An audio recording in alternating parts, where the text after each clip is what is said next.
Shalom, jemaat yang dikasihi Tuhan Yesus Kristus. Saat ini saya akan membawakan renungan firman Tuhan sesuai Nats Almanak sore ini dari 1 Petrus 3 ayat 8 sampai 12. Saya akan membawakannya dengan judul Keluarga yang Hidup dalam Kasih dan Damai. Sebelumnya, marilah kita berdoa. Sesuai dengan firman Tuhan dalam Keluaran 23 ayat 25, tetapi kamu harus beribadah kepada Tuhan Allahmu, maka Ia akan memberkati roti makananmu dan air minumanmu, dan Aku akan menjauhkan penyakit dari tengah-tengahmu. Amin. 1 Petrus 3 ayat 8 sampai 12 di bawah perikop kasih dan damai, beginilah bunyinya. Dan akhirnya hendaklah kamu semua seia sekata, seperasaan, mengasihi saudara-saudara, penyayang dan rendah hati, dan janganlah membalas kejahatan dengan kejahatan, atau caci maki dengan caci maki, tetapi sebaliknya, hendaklah kamu memberkati, karena untuk itulah kamu dipanggil, yaitu untuk memperoleh berkat. Sebab siapa yang mau mencintai hidup dan mau melihat hari-hari baik, ia harus menjaga lidahnya terhadap yang jahat, dan bibirnya terhadap ucapan-ucapan yang menipu. Ia harus menjauhi yang jahat dan melakukan yang baik. Ia harus mencari perdamaian dan berusaha mendapatkannya. Sebab mata Tuhan tertuju kepada orang-orang benar dan telinganya kepada permohonan mereka yang minta tolong. Tetapi wajah Tuhan menentang orang-orang yang berbuat jahat. Amin. Saudara-saudara yang dikasihi Tuhan Yesus Kristus, latar belakang Nats ini adalah situasi ketika di Timur Tengah Kaisar Domitianus memerintah sebagai pemerintah Romawi, sebagai kaisar, dan menerbitkan ketentuan bahwa kekristenan terpisah dengan agama Yahudi. Agama Yahudi saat itu dilindungi oleh pemerintah Romawi, sehingga dapat dibayangkan dengan keterpisahan itu dimulailah aniaya-aniaya terhadap orang-orang Kristen. Semua serentak berbagai gereja itu mengalami penganiayaan. Nah, saat itulah Rasul Petrus menguatkan orang-orang Kristen yang ada di Asia Kecil yang berbahasa Yunani, supaya mereka tetap beriman dan berpengharapan kepada keselamatan dan karya Tuhan Yesus Kristus. Dimulai dari keluarga, supaya keluarga juga hidup di dalam kasih dan damai. Jadi sebagaimana dahulu Rasul Petrus menguatkan jemaat-jemaat Yunani di Asia Kecil supaya hidup dalam kasih dan damai, Rasul Petrus juga menasihati kita sebagai orang Kristen pada masa sekarang. Terlebih juga kepada kita, jemaat-jemaat GKPA Penjernihan, supaya kita hidup dalam kasih dan damai sejahtera. Kasih dan damai.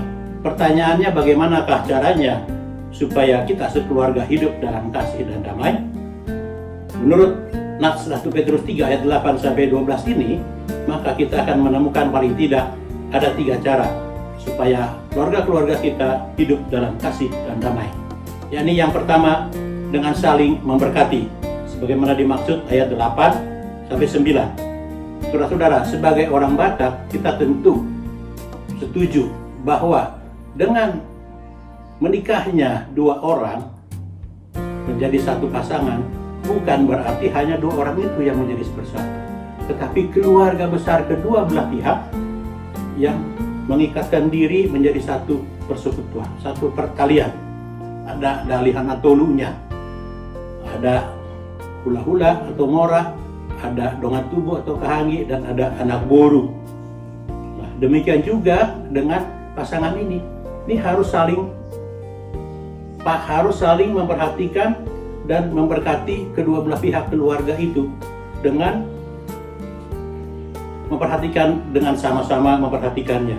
Yang kedua, bagaimana caranya memperhatikan? Yaitu sebagai orang Kristen, pakailah selalu perkataan kita itu dengan ucapan-ucapan berkat. Jangan sekali-sekali memperkatakan kutuk atau membalas caci maki dengan caci maki. Satu-satunya ajaran yang tidak membalas caci maki dengan caci maki adalah kekristenan. memberkati walaupun apapun situasinya. Itu cara yang pertama. Cara yang kedua adalah dengan saling memperdamaikan, sebagaimana dimaksud ayat 10 sampai 11. Sekali lagi saya hendak sampaikan bahwa sebagaimana Rasul Petrus katakan, untuk mengatasi berbagai serangan yang dialami, aniaya yang dialami, keluarga-keluarga itu hendaknya menjaga perkataan-perkataan, karena orang Kristen hendaklah memperkatakan berkat.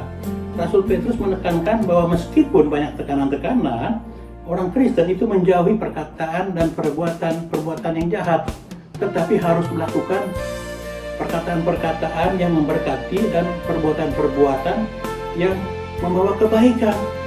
Memperkatakan itu dengan yang baik, menguatkan, dan berusaha mencari perdamaian. Supaya apa? Supaya untuk memperoleh hidup yang sejahtera.